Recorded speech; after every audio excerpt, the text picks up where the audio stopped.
Bon, le dernier audio par rapport à la croyance puis la compensation, ça a eu, si on peut dire, un certain succès. Puis bon, comme pas besoin de penser, pas besoin de réfléchir, bon, ben pourquoi pas continuer à propos des croyances puis de la compensation. De toute façon, tant qu'à être capable de le parler avec facilité, puis que c'est encore là, bon, ben, on va continuer. Donc, la croyance comme compensation, c'est la mesure d'une incapacité, un roman personnel. La croyance en dit souvent plus long sur l'incapacité, les limitations que sur qui vous êtes. C'est plus sur qui vous n'êtes pas, au fond. Veut pas, face à l'adversité, face au vide des secours magiques d'en haut, entre guillemets, le plafond des croyances fait défoncer. Puis vous pouvez être sûr de ça. Ceux qui sont dans de la croyance, vous allez être testés dans vos croyances par l'expérimental. Donc, le plafond des croyances, il est fait pour être défoncé.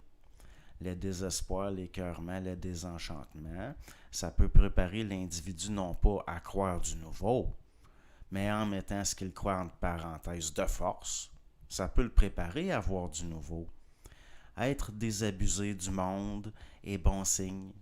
C'est si à mesure que vous brûlez de la naïveté, vous êtes prêt à admettre que les choses ne sont pas comme vous pensiez, ne sont pas comme vous voulez, que c'était une forme de croyance au fond, c'est que vous vous intégrez d'une certaine façon.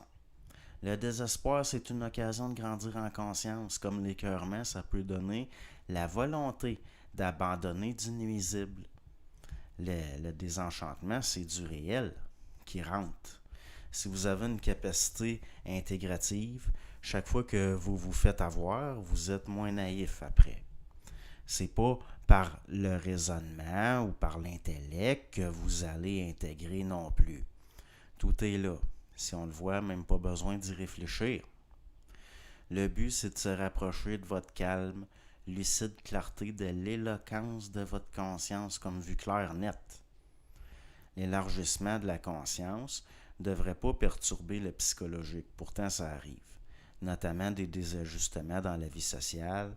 Ça doit finir par faire partie de la conscience, de la sensibilité, de l'observation à un moment donné, d'être ajusté socialement, de ne pas confronter les autres à leurs croyances d'une façon inutile. Si vous faites ça, il y a quelque chose de la projection. Ça veut dire que, bon, si vous avez une incapacité d'être ajusté en société, ça montre un désalignement. Parce que là, si vos croyances font que vous êtes rendu sauvage puis renfermé, il y a un esti de problème. OK? Un trouble dans le physique peut engendrer un trouble dans le mental, puis vice-versa. Le comportement désajusté vient d'un manque de discernement.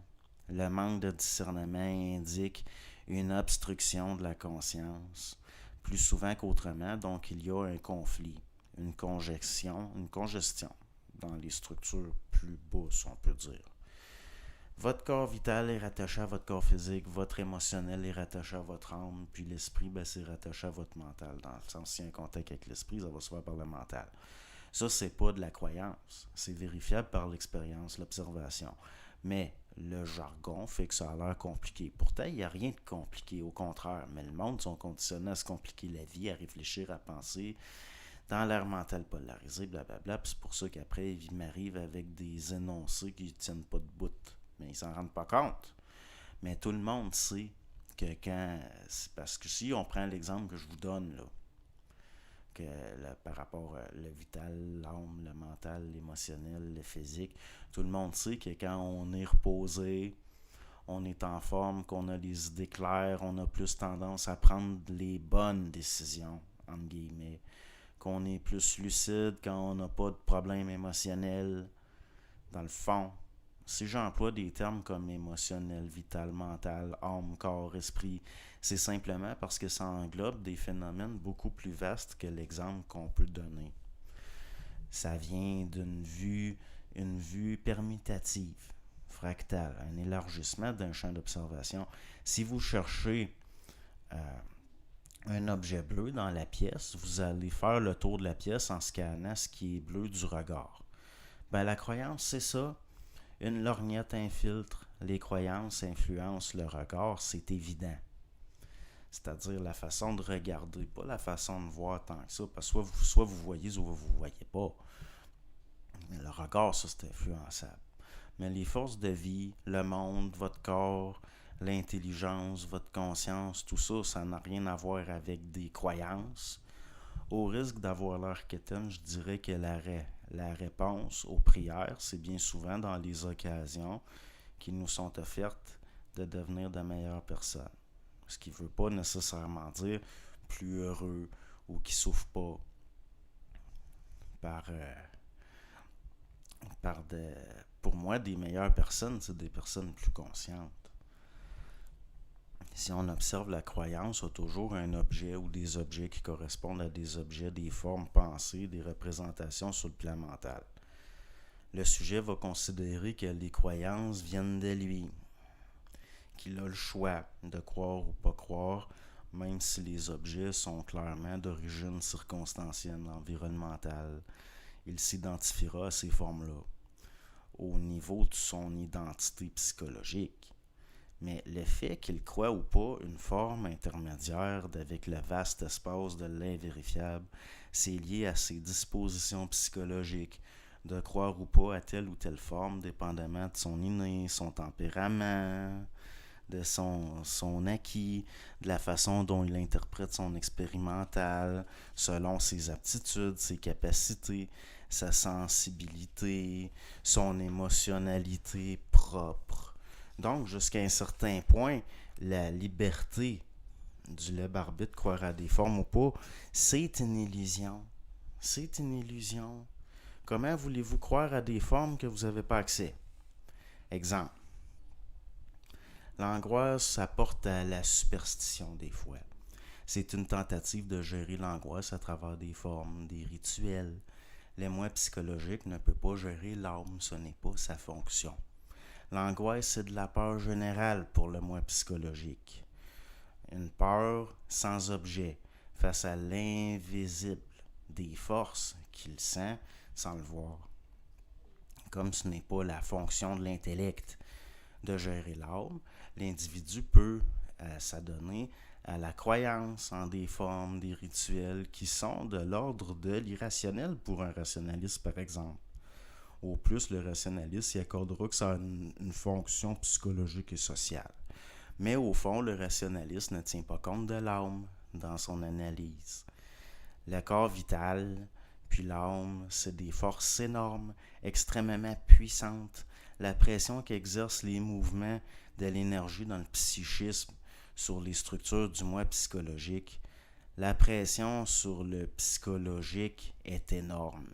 L'humain, dans l'animisme de son inconscience, c'est un fétichiste de la forme. Parce qu'il faut bien gérer l'énergie d'une façon ou d'une autre. Des gens qui refoulent leur libido parce qu'ils ne savent pas qu'il est possible d'envoyer l'énergie dans d'autres structures et qui se mortifient, se culpabilisent pour avoir cédé à une tentation, si on peut dire. Ça en est plein. Il y en a plein d'histoires. Ça en est, ça, de l'activité de compensation. Il y en a quand ils ont des verres d'oreille, des ritournelles dans la tête, ils récitent des Notre Père, des Je vous salue Marie. Moi, si je suis tanné d'une ritournelle dans ma tête, je la ferme, je mets ça à off, clouc. C'est pareil si je suis en public, puis que peut-être que ça serait mal vu que je bâille, que j'ai un bâillement, ben je ne le retiens pas, je ne bâille pas discrètement, j'empêche consciemment le bâillement. Pareil pour les éternuements, là, ok, on n'est pas éduqué à agir sur l'énergie avant qu'elle se cristallise dans des formes ou qu'elle les mette en mouvement. Finalement, on nous donne des formes pour les transferts, c'est tout. On est coupé de nous-mêmes par l'environnemental, on est prisonnier des sens, puis on est conditionné par l'environnemental à être coupé de notre réelle sensibilité. Quand je regarde des gens prisonniers de programmation de base, non intégrés, c'est comme regarder des handicapés. Les gens ont peur d'intégrer.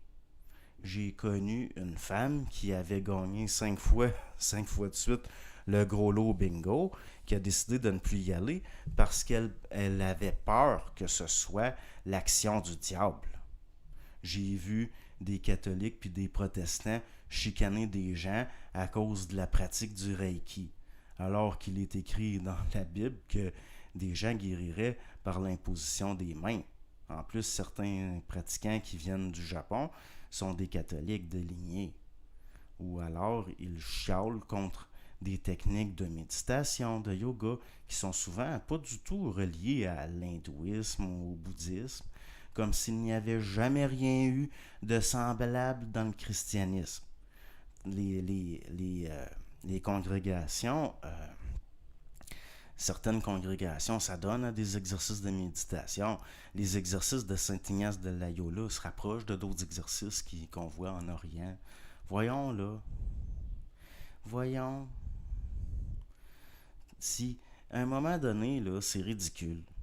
Si on vous achale avec ces affaires-là, puis que ça ne vous intéresse pas, c'est correct. Mais si c'est vous qui allez achaler le monde, à un moment donné, vous allez vous le faire dire, de vous mêler de vos calices d'affaires. Je suis déjà parti d'une formation de Reiki parce que la formatrice, elle invoquait des morts. Puis en plus, je suis allé là pour accompagner quelqu'un qui voulait y aller. Je suis parti. Je suis juste parti, j'ai pas fait un scandale. C'est pas que je crois qu'invoquer les morts, c'est malsain, mais je trouvais la vibration malsaine. J'ai pas à réfléchir. Je suis pas parti en faisant un scandale. Puis l'affaire de trouver que quelque chose est malsain, de sentir que c'est malsain, puis croire que c'est malsain, c'est pas pareil. J'ai pas eu à y penser, j'ai pas eu à réfléchir. On en avait des téléévangélistes au Québec, notamment un téléévangéliste catholique, là, je me souviens pas si vous appelez lui, là, un monsieur Lacroix. Il faisait ses prêches à côté d'un gros crucifix tout beurré de sang, que ça en était dégueulasse.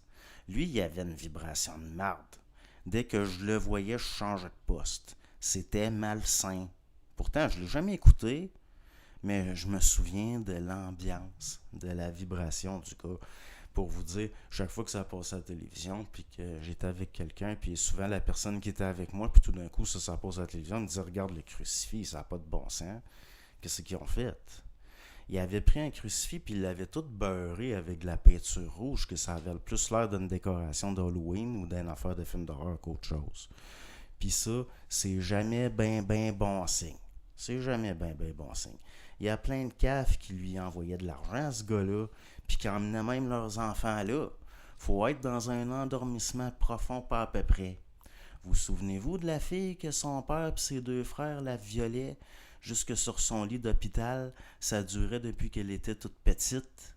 La mère au procès, quand le procureur lui demandait « Comment ça? » Qu'elle se doutait de rien. Elle répondait qu'elle passait beaucoup de temps à des cercles de prière, à dire des chapelets.